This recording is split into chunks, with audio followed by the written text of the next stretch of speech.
বন্ধুরা, না চাল, না সিমই, না চিড়ে অমৃত স্বাদের পায়েস তৈরি করতে পারবেন ভীষণ সহজভাবে, মাত্র 10 মিনিটেই, অল্প কিছু উপকরণে। যে কোনো উৎসবেই এই পায়েস তৈরি করতে পারেন। খেতে দুর্দান্ত লাগে। একবার বানিয়ে খেয়ে দেখুন, স্বাদ ভুলতে পারবেন না। সম্পূর্ণ ভিডিও দেখতে থাকুন। রেসিপি ভালো লাগলে লাইক, শেয়ার, কমেন্ট ও সাবস্ক্রাইব করে পাশে থাকবেন। দেখে নেওয়া যাক আজকের রেসিপি। নমস্কার বন্ধুরা, আমি পাপড়ি পদ্মাবতী ফুড ক্রিয়েশনে আপনাদের সবাইকে স্বাগত। পায়েস তৈরি করার জন্য প্রথমেই গ্যাস জ্বালিয়ে কড়াই বসিয়ে দিয়েছি। এখানে দিয়ে দিচ্ছি 1 চামচ ঘি।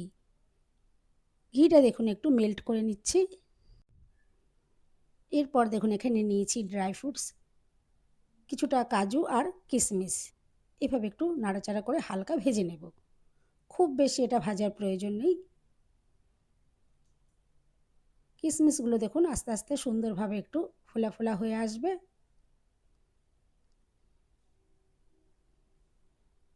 এখন দেখুন এটা আমি তুলে নিচ্ছি একটা জায়গার মধ্যে।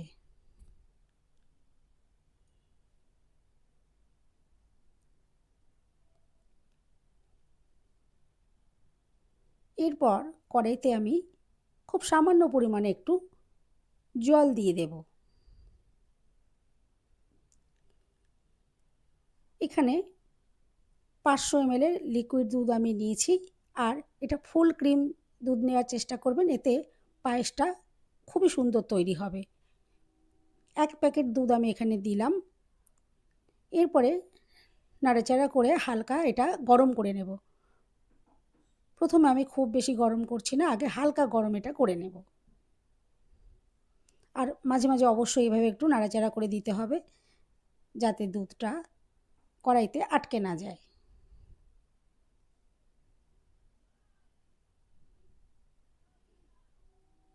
এখন দুধটা হালকা গরম হয়েছে।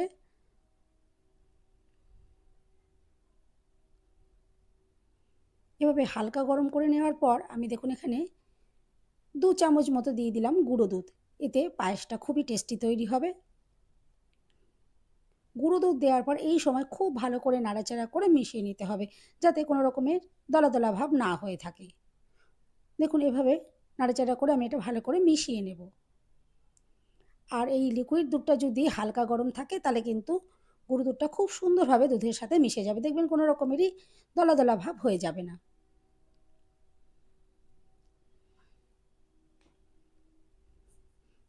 দেখুন এভাবে নাড়াচাড়া করে আমি রেডি করে নিচ্ছি। এখন দুধটাকে ভালো করে ফুটিয়ে নিতে হবে। আর অবশ্যই মাঝে মাঝে একটু নাড়াচাড়া আমি করে দিচ্ছি।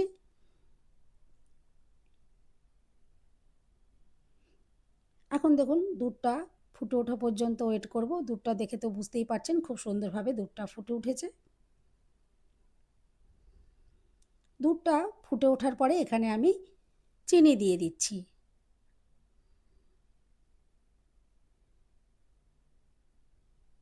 দেখুন দুধটা ফুটে ওঠার পর একটু নাড়াচাড়া আমি করে নিলাম। এখন এখানে চিনিটা অ্যাড করব। আমি এখানে চিনি দিয়ে তৈরি করছি, আপনারা চাইলে এখানে মিছরিও দিতে পারেন।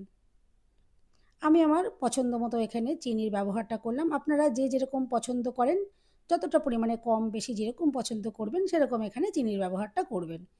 চিনি দেওয়ার পর আবারও খুব ভালো করে দুধটা এখন ফুটিয়ে নিতে হবে। চিনি দেওয়ার পর লিকুইড দুধটা একটু পাতলা হয়ে যায়, সেই জন্য আবারও একবার ভালো করে ফুটিয়ে নিতে হবে।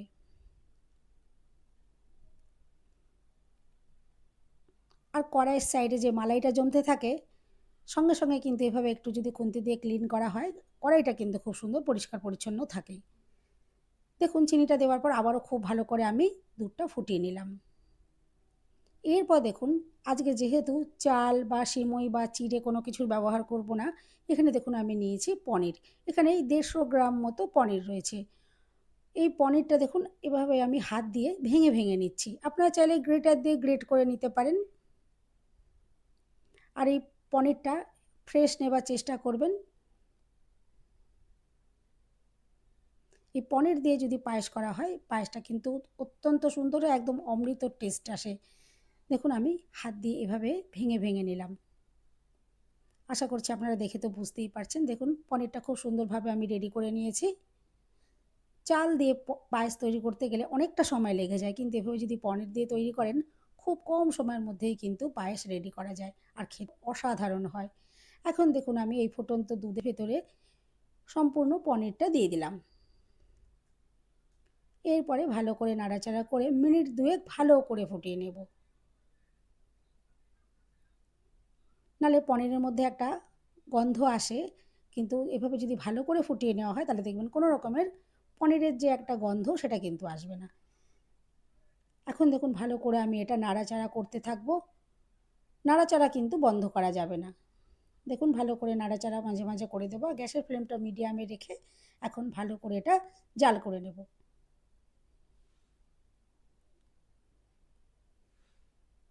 আর দেখুন আস্তে আস্তে কতটা সুন্দর এটা ঘন হয়ে আসছে।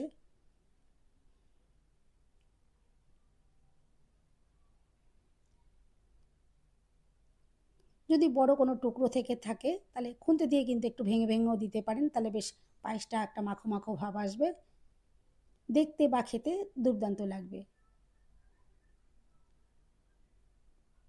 দেখুন ভালো করে আমি এখন এটা ফুটিয়ে নিচ্ছি। মিনিট দুয়েক কিন্তু অবশ্যই ফোটাবেন, তাহলে দেখবেন দুর্দান্ত টেস্টি তৈরি হবে। আর আস্তে আস্তে দুধটাও ঘন হয়ে আসবে। আর এরকম যখন জাল হবে এবার সাইড থেকে কিন্তু এভাবে কিন্তু যদি কড়াইয়ের আপনারা মালাইটা একটু পরিষ্কার করে দেন তাহলে কিন্তু এটা আর নষ্টও হয় না, নাহলে কড়াইয়ের গায়ে এটা শক্ত হয়ে আটকে যায়, ওটা নষ্ট হয়। এরপর দেখুন আমি এখানে ছোট এলাচ দুটো থেতো করে নিয়েছি, সেটা দেখুন দিয়ে দিলাম।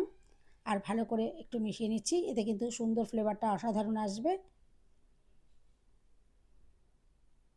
আর এরপরে যে ড্রাই ফ্রুটসগুলো আমি ভেজে রেখেছিলাম সেখান থেকে কিছুটা পরিমাণে আমি এখানে দিয়ে দিচ্ছি, আর বাকিটা আমি পরে ইউজ করব।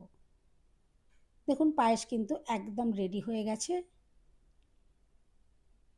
আর দেখুন সুন্দরভাবে কিন্তু এটা রেডি হয়েছে, দেখে তো বুঝতেই পারছেন কতটা অসাধারণ দেখতে লাগছে। আর এদিকে মিনিট দুয়েক সময় হয়ে গেছে, আমি এখন গ্যাসের ফ্লেমটা বন্ধ করে দেব। এরপর এখন দেখুন আমি একটা বাটির মধ্যে এটা পরিবেশন করে দিয়েছি। আর যেই ড্রাই ফ্রুটসটা আমি কিছুটা রেখে দিয়েছিলাম সেটা দেখুন এখন ওপর দিয়ে সম্পূর্ণটা দিয়ে দিচ্ছি, এতে দেখতে কিন্তু খুবই সুন্দর লাগবে এভাবে যদি ওপর দিয়ে দেওয়া হয়। দেখুন পনিরের পায়েস কিন্তু একদম রেডি, যে কোনো কিছুর সাথে এটা খেতে পারেন, অসাধারণ লাগবে, একদম স্বাদ কিন্তু সেরা সেরা। চালের পায়েস তো আমরা তৈরি করি, কিন্তু এভাবে পনিরের পায়েস একবার বানিয়ে দেখবেন, দুর্দান্ত লাগে। বন্ধুরা রেসিপি ভালো লাগলে একটা লাইক দিতে একদম ভুলবেন না, চ্যানেলটা সাবস্ক্রাইব করে পাশে থাকার অনুরোধ রইল। সবাই সুস্থ থাকবেন, ভালো থাকবেন, দেখা হবে নেক্সট ভিডিওতে। ভিডিওটা শেষ পর্যন্ত দেখার জন্য সবাইকে রইল অসংখ্য অসংখ্য ধন্যবাদ। এরপর পায়েস আপনাদেরকে একটু দেখাবো চামচে তুলে যে কতটা সুন্দর তৈরি হয়েছে, যেমন দুর্দান্ত দেখতে লাগছে তেমনি খেতেও অসাধারণ। এভাবে অবশ্যই একবার ট্রাই করতে পারেন। চাল দিয়ে পায়েস তৈরি করলে অনেকটা সময় লেগে যেত, কিন্তু খুব কম সময়ের মধ্যে এভাবে পনিরের পায়েস বানিয়ে দেখবেন, যেমন দুর্দান্ত টেস্টি হয় তেমনি সময় ভীষণ কম লাগবে, অথচ অমৃত টেস্ট পাবেন। এভাবে যদি না ট্রাই করে থাকেন অবশ্যই একবার ট্রাই করতে পারেন। আশা করছি আজকের ভিডিও আপনাদের ভালো লাগলো।